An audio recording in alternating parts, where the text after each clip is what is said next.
How you started playing basketball? I started playing basketball when I was 10 years old. It's actually a pretty funny story how I started. Basketball was actually not my first love. I really loved volleyball at first as a kid. And, I did play volleyball while playing basketball growing up. But basketball basically started because I was actually clinically obese as a kid. I was very big, even till now, I'm very, very big. So I was clinically obese at around age 10, and my parents wanted me, or the doctor actually recommended to my parents that I start doing more physical activity. So my parents decided to put me in basketball with my titos in Canada. We have like this little Filipino-Canadian basketball league in Toronto, and that's where I started playing basketball. You know, my tito Sunny and my cousin Jasper, my tita Jovi. They were really close with that basketball community, and so they brought me in. And then from there, when I first started, I was just basically running up and down the court.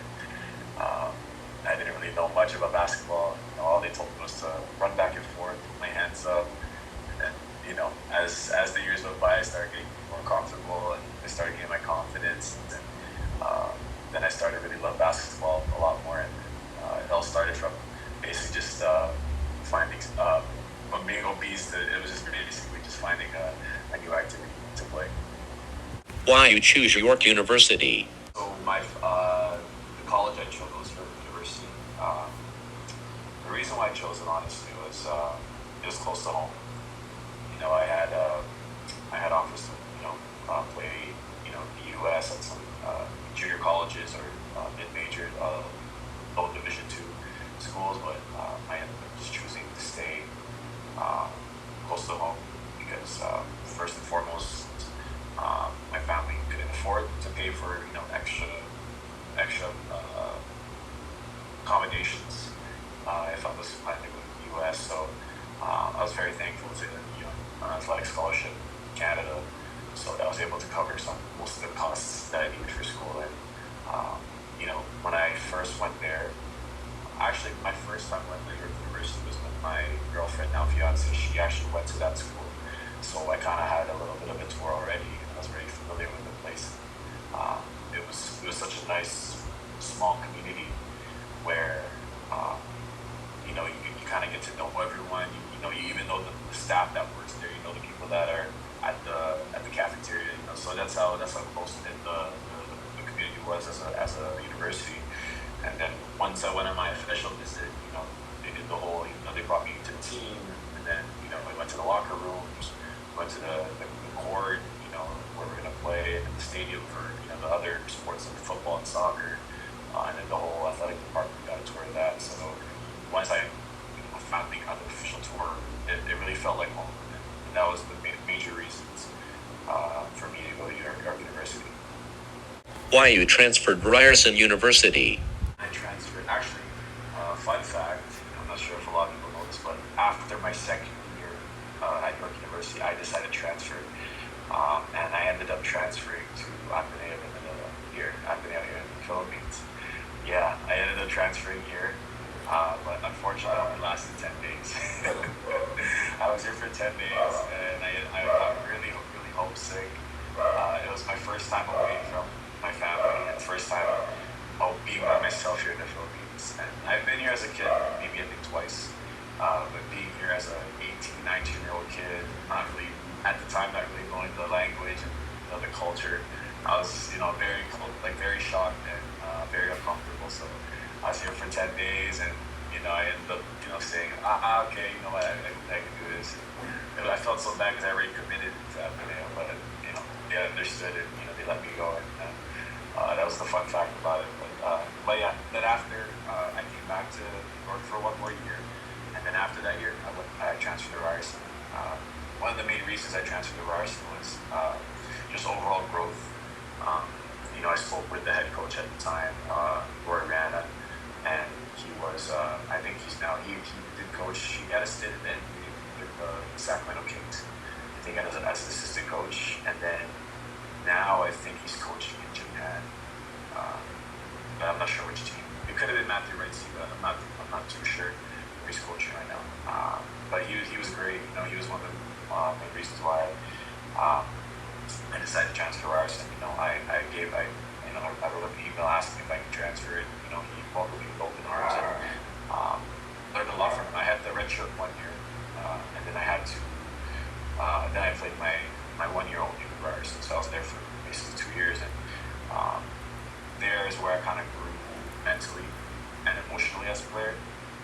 learned that, I learned how to take a step back, in order for what's best for the team.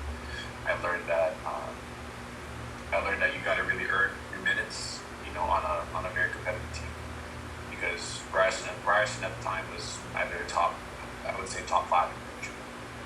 So they were really competitive and a really good team. So I really had to learn how to earn my minutes. And in that 1 year that I did play with Ryerson, unfortunately I didn't get to play too much due to injuries. And honestly, in my personal opinion, I wasn't a great fit in the rotation. So that's where I kind of got to learn a lot about being mentally strong and being emotionally stable in situations where you're not playing a lot. So it was overall a great experience. Nonetheless, even if I didn't get to play much, the relationships that I've gained while being there at Ryerson was amazing. Got to learn from a lot of high-level coaches and a lot of players, and it's not just teammates now are playing professionally overseas, including myself. So it was great to be around that environment where the next step has to be professional, or the next step has to be at least play basketball. So that gave me a little bit of a push to do better. So that was one of the big reasons why I transferred. And looking back at it, it was a great decision. How you became player in Chooks to go 3x3? To go 3x3 was my first professional contract, first professional stint. It's a funny story because it happened during, I think COVID was just about to end, and Coach Tab came to Toronto for I think Batangilas. He was looking for players for Batangilas at the time, and I actually was helping out the coordinator that was running the clinic. So when Coach Tab came to town, we spoke. Obviously, we spoke about my time. And, I left Ateneo, and we were talking back and forth. And he just told me everything happens for a reason, and that's fine. And he asked me if I'm still playing basketball. I'm like, yeah, definitely. I was just kind of waiting until COVID and the restrictions were going to stop, so I can finally come back here to the Philippines. So basically, Coach Tab put me in contact with Coach Alvin Ayo, and at the time he was coaching with Bicol, I think in the MPBL, and also I think he just got promoted as Chooks to go 3x3 head trainer. So he connected me with Coach Alvin. Coach Alvin connected me with Chooks to go, and from there it was basically they asked me to come down for a tryout, and it went well, and they offered me a contract, and it was great.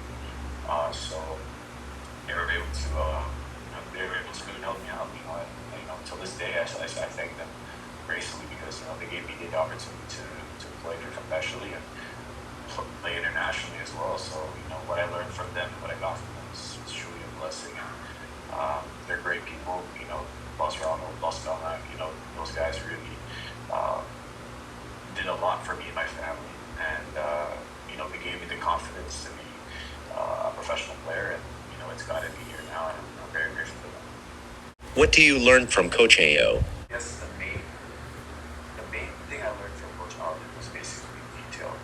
I think that was the biggest learning point from being a player of his, is being very detail oriented as a player, and as a coach he's very detail oriented. When it comes down to what he teaches and to what he preaches in basketball, whether it's your routine or whether it's your daily habits. Everything comes down to the minute detail. So that was the biggest and most helpful thing that I learned from Coach Alvin. So the little things and the detail. How's teammate Mac Tallo? Mac Tallo was amazing. He's amazing. He's been converged now, and our time at Chooks was amazing. He was actually the first person I reached out to when I got here. I asked him, hey, what should I expect in training? And from there, he just told me, expect a lot of running, expect a lot of this. So he was a great teammate to be with. He was basically my travel buddy. We were great travel buddies whenever we had to travel internationally, and we spent lots of time together for 2 years. We were there together, so it was fun. He taught me a lot about being developing guard skills as a big. So he does play a big role in my development as a we need to have some guard skills, and he's been great. Even till now, we're still talking. Every now and then I ask him how he's doing. He's doing great. And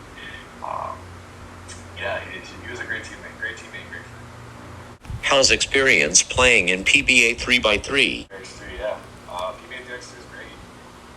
It was something that I kind of always wanted to do, after Chooks. And when I was able to go to PBA 3x3 under Coach Eric Alcantara, Coach Alcantara, they called me and they asked me if I was available. And we had a meeting, and it was kind of it was basically no questions, no questions about it. It was amazing. It was a yes right away. And with MCFASolver and the team that we put together, we were able to win 2 championships, one last conference, and just recently this conference, like 2. So it's been great. It was a good way for me to, I guess, expose myself to the PBA overall. And yeah, man, it's a different environment, that's for sure. I played internationally, I played locally in the PBA. It does give you a bigger sense of how much basketball is loved here in the Philippines. It's just been a great experience with the coverage and the exposure, and overall getting to play against local 3x3 players as well, and seeing how much talent there really is here in the Philippines, and hopefully to bring them as well, or hopefully have some players play internationally here from the Philippines in 3x3. How's teammate with Andrade and Vigil? Yutien Alcantara, Louie Vigil, and those guys are my kuyas. Those guys are my real kuyas, and they're veterans. They've played in the PBA for I think 5+ years at least. I think Yutien was with Alaska, and then Louie was with San Miguel. So powerhouse teams, and they've been playing 3x3 for a while now. I think Yutien's been there for about 3 years now, and or 3 seasons at least, and then I think we maybe 2 seasons. So just learning, I guess I would say, basketball in general through them. It's just been amazing. All the experiences they told me, about the PBA. They're kind of prepping me and kind of showing me or kind of telling me what to expect once the PBA becomes a part of my career path. And they're doing great. They really know how to lead a team. They really know how to, even for me as a player, they know my strengths, they know my weaknesses. In games, and they tell me, what I need to do. They know that I can get hot, and they will tell me, okay, maybe adjust a little bit. So they're really great at controlling my ability to, either kind of slow down a little bit, let the game come to you, or hey, let's pick it up a little bit. You can do this and that. So they've just been great guys to be around, and great teammates to learn from. Top 3 toughest opponents PBA 3x3 players. Sir Paul, that's a great question. Okay, top 3. Okay, top 3 toughest.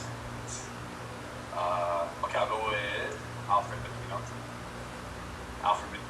Me and Alfred have gone, in the post we've gone at each other a lot, and he's gone at me and I've gone at him. So it's been a great rivalry so far between me and him. What else can I say? Jure. I'd say Jure DePaul. This is also good one. He's fierce. He's a competitor. He's tough. He's been known to be a very, very physical player, and talented. He's a talented player. So every time going up against him in this team, there's always a little bit of an edge that I like to. I want to make sure I come out on top of this. So it's been a great. It's been a great competition against captains in this team. So, and then my last one that happened to go with Ken Bono, for sure. Ken Bono, King Ken, for sure, is a tough competition. For seasons, he's been dominating PBA 3x3. And obviously, we just played against San Miguel the last leg, and we were able to get a championship out of him. So he's been tough. There are certain games where he's gotten, I think the grand finals, he got the best of him. Physically and skill-wise, and he was just dominant. And his looks definitely are deceiving, but once he gets into that zone where he's hot and where he's comfortable, and he's a dangerous player, even though with that size. And, it may not seem like he can do much, but he can do a lot. How's the difference playing 5x5 and 3x3? The number one question everyone asks me. the main difference, honestly, is I would say physicality, 100%. Um, Not to say 505 is physical, obviously. I've seen a lot of physical stuff in 505, but I guess you know what? It's probably the combination of the physicality and the IQ. You kind of have to kind of pick your battles with your extreme. You know, when to exert all the energy, when to kind of slow it down a little bit. But overall, 3x3 is a very physical, demanding game. It's very it's a fast pace. You know, it's 10 minutes. First to 10 minutes. First, to beat your opponent in 10 minutes, or first to 21. So there's not really a lot of time to think, not a lot of time to kind of just adjust. You can't have a bad start. It's just very demanding physically, mentally. It's even crazier because most of the time you're playing one-on-one or you're defending one. And then there are times where you're going to have a mismatch, whether you're a guard or a big. So sometimes you'll be guarding a guard, and sometimes you'll be guarding a big. So, you got to be able to defend at all three levels. You also got to be able to score at all three levels. So that's why I always tell people this. I'm very blessed to play 3x3 first as my professional career because it really helped me develop my individual game offensively and defensively. So if anything, that will give me an advantage going back to bottom five, hopefully. But yeah, the main difference for sure is the physical and the mental things, because it does take a lot on you, especially in that short span of 10 minutes. If you get a chance to be PBA player, who do you want face there? Easily Junior Fajardo would be a great test of my physical strength. He's a 6'10", 7-footer that has an amazing touch around the rim to shoot three, and he's a very, very sharp player. So if there's one person I want to play against, definitely Junior. If anyone else, probably just Junior. Junior would probably be my fanboy moment to play against for sure. Why you choose Jersey 2? I think you're the third person actually asking that.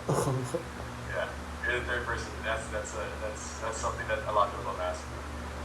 But honestly, number 2 has been a very special number of mine. I consider it as like an angel number in a way. It starts with my mom. She's a twin, so that's 2 people. And then me and my brother are her only kids, so there's 2 of us.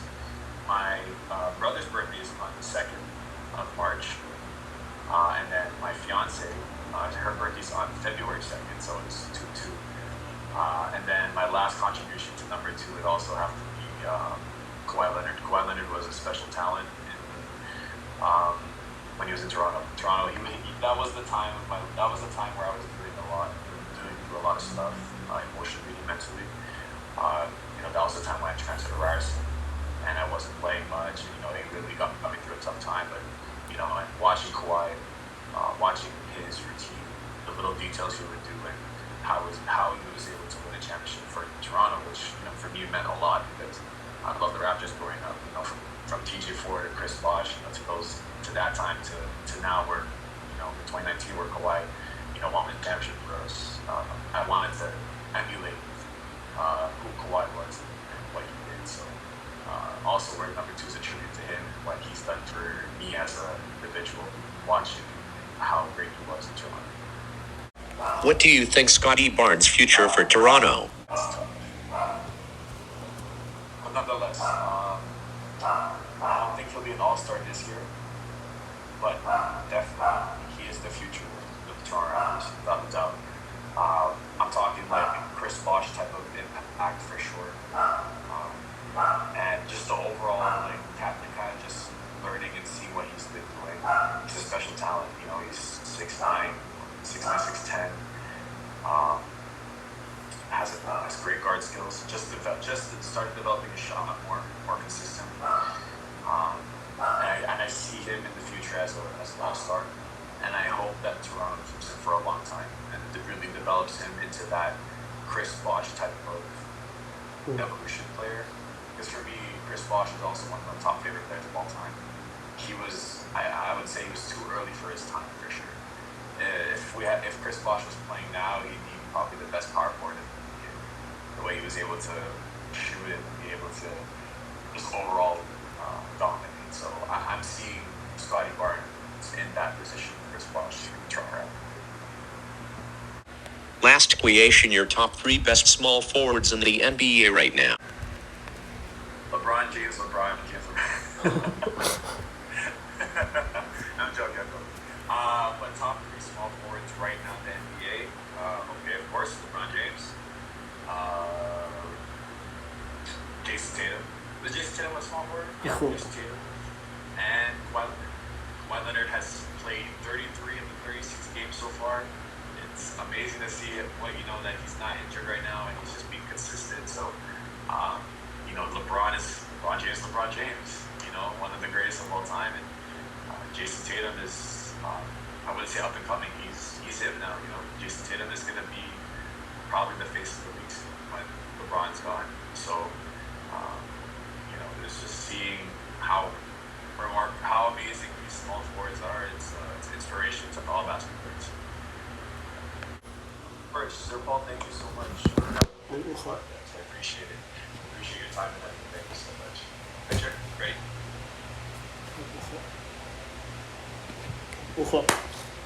Sir Paul, thank you. Thank you for watching.